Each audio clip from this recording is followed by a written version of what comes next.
जूते दिखा रही है।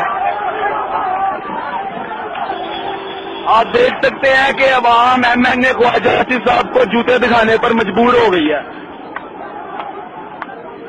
भाई किनू मारने जे ख्वाजा आसिफ नू?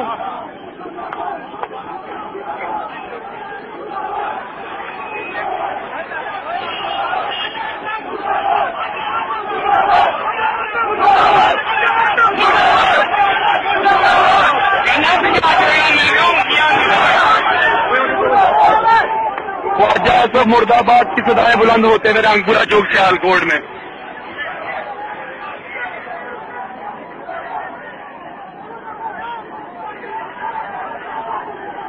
ख्वाजा आसिफ साहब ने 86 दाव लगाया लेकिन वो नाकाम हो गए।